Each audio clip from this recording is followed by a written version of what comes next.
Hello everyone, I am Mrs. Vishakha Sherke from Department of Computer Engineering, Universal College of Engineering. Okay, so in the first part we have seen how we can apply the activation function or how we can decide the activation function for our problem.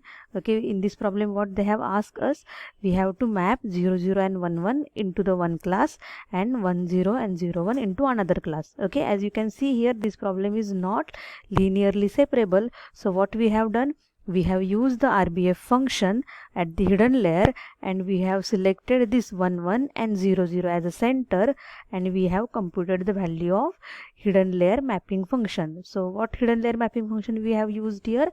We have used the function phi1 and phi2. Okay, so that is nothing but e raised to minus m1 divided by d max square and magnitude of x minus mu1 square. So here m1 is nothing but number of centers selected and d max is nothing but the distance between those two center. Okay, so here distance number of centers selected is 2 and d max is nothing but the distance between these two center. Okay, so here we can clearly if you put the values, so we have got the two activation function. Okay, phi1 x is nothing but the e raised to minus magnitude of x minus mu1 square, and phi2 x is nothing but e raised to minus x minus mu2 square. So in the first calculation what we will do, we will compute the distance with respect to center 0, 0, and we will apply the next activation function or ideal function to compute the distance from the center 1, 1. Okay, so let's see how we will compute the magnitude. Okay, we will use the simple, this is the formula for computing the magnitude. It is nothing but the distance formula. Okay, this is used for the computing magnitude of a vector. X minus mu1 means, okay, x is the data point, that is first data point 0, 0, and mu1 is the selected center. So which center we have selected here? We have selected the center 0, 0, and x is the data point, that is 0, 0, 0, 1, 1, 0, 1, 1. So this magnitude represent this formula square root of x1 minus x2 bracket square plus y1 minus y2 bracket square. And out of this, okay, after this magnitude again we are going to perform this square, so we can simply calculate the calculation. Okay, so 0 minus 0, that is 0, 0 square is again 0, plus 0 minus square 0, so the whole term will be 0, and this minus sign is outside, so e raised to minus 0 value we will compute, that value is nothing but the 1. We will note down this value in the table. Okay, similarly compute the distance for remaining data points with respect to center 0, 0. So let's consider this point data point 0, 1. Okay, so the magnitude will be square root of, okay, compute the distance using distance formula in between 0, 1 and 0, 0. So simply 0 minus 0 and 0 minus 1, so that value is nothing but the e raised to minus 1. So just write this value. Okay, you can just see this calculation. Okay, 0 minus 0, 0 square is 0, 0 minus 1 square is 1, so 0 plus 1, this square root and this square, okay, that will cancel, so simply this value will be 1 only. So 1 minus symbol is outside, so e raised to minus 1, and that value you will see here. Similarly, you will compute the value for 1, 0. So simply just find the distance between 0, 0 and 1, 0. So using the distance formula. Okay, so that value will be minus 1. Okay, so write down the value 0.367 in the table. Okay, now last point, okay, that is 1, 1. So that value will be 0 minus 1 bracket square plus 0 minus 1 bracket square. So this value will be 2. Okay, and this square root and square will cancel each other, so e raised to minus 2 will remain, and the value will be 0.1353. Now as use the same method to calculate the distance, but now here our center will be different. So what center we will select here? Instead of 0, 0, our center will be 1, 1. Okay, so phi2 x is nothing but, this is the hidden layer function. Okay, so that is nothing but the e raised to minus, okay, magnitude of x with respect to center mu2, that is nothing but the 1, 1.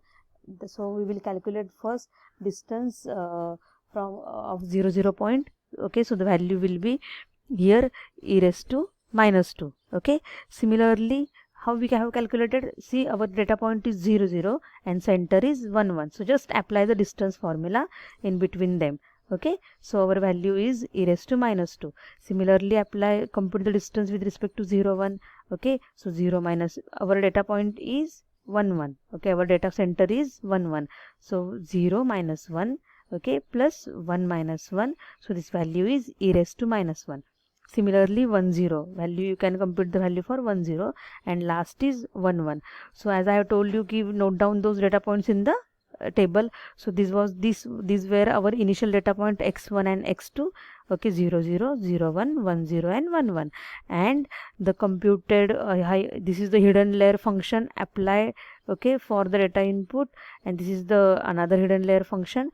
Okay, this is respected to the center 0 0, and this is with respect to center 1 1. So whatever distances we have computed, I have simply put these distances in the respective table. Now see, this is what the here you can see the Covers theorem. What Covers theorem used to say? Covers theorem says that the complex classification problem, if we cast into higher dimension, then it looks like a linearly separable. Now higher dimension means what? You can see these values are completely changed. Okay, initially this value was 0, but after the hidden layer function, that value becomes 1. Initially this value was 0, then after linear mapping function this value becomes 0 minus 0.13.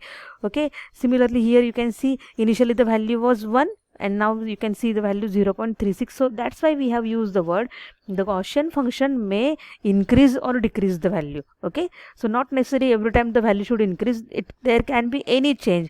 But if you plot this, then what you can see here, so if I plot this value, okay, 0 0 1 and 0.13, assume that 1 is here and 0.13 somewhere here, so this point represents the 0 0 data point. Similarly, 1 1 is nothing but x is 0.13 and y is 1, so assume that 0.13 is somewhere here and y is 1, so this data point represents the 1 1. And now 0.3679 assume somewhere here, and similarly somewhere here, so this data point represents 0 1 and 1 0. Now you can clearly see that with the help of higher dimensional space, these data points are classified into linearly separable. Means initially when we plot these data points, okay, it was difficult for us to classify, but if we apply the apply the hidden layer function and we plot this data point, then it is easy to identify the hyperplane equation. So this kind of problem we have already solved. Okay, so here 1 1 and 0 0 are the on the other side, and this 1 0 and 0 1 is the another side. So this is nothing but we can consider it as the here in between, the hyperplane will be in between this data point. Okay, so as this is I can see that if I select the 1 1 data point, then definitely the hyperplane line will be in this direction. So simply what I have assumed, how I have computed this hyperplane equation. Okay, I have considered the weight vector, that is 1 1, and bias value minus 1. 1 1 means it is clearly seen that the hyperplane will be in this direction.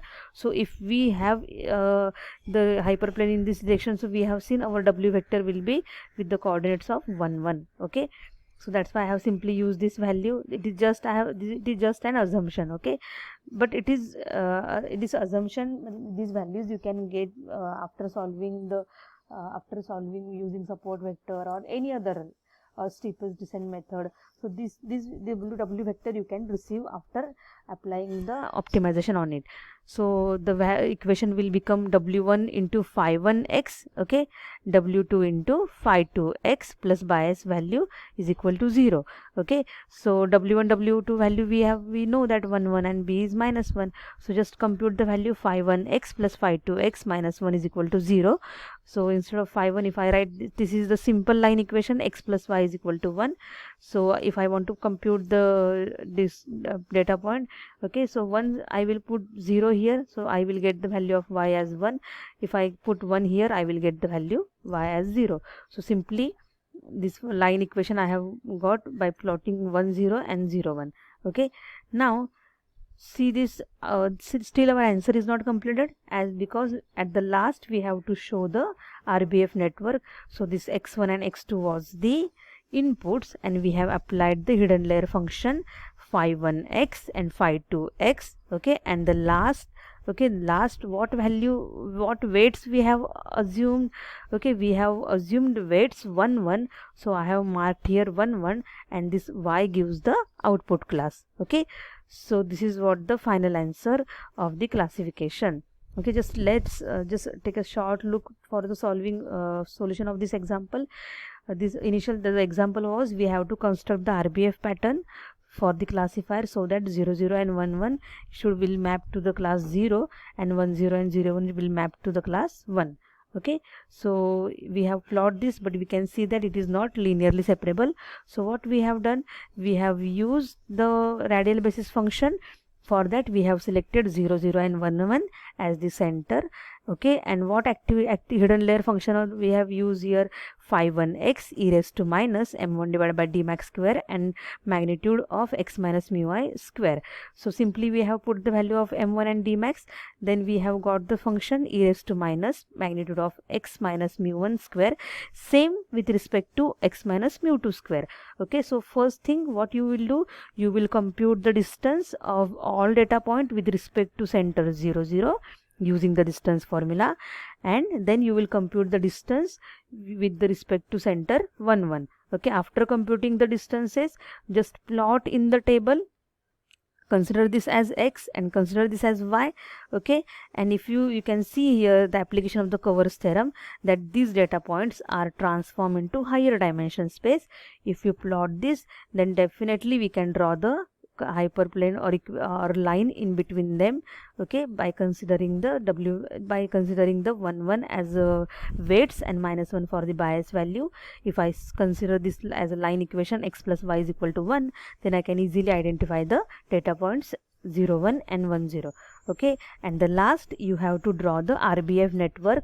Okay, so RBF network x1 x2, we have used here all the inputs and we have mapped this non-linear function with the help of activation function or hidden layer function phi1x and phi2x, and in the, at the last with the weights 1 1 we can identify their classes easily. Okay, so this is what the RBF.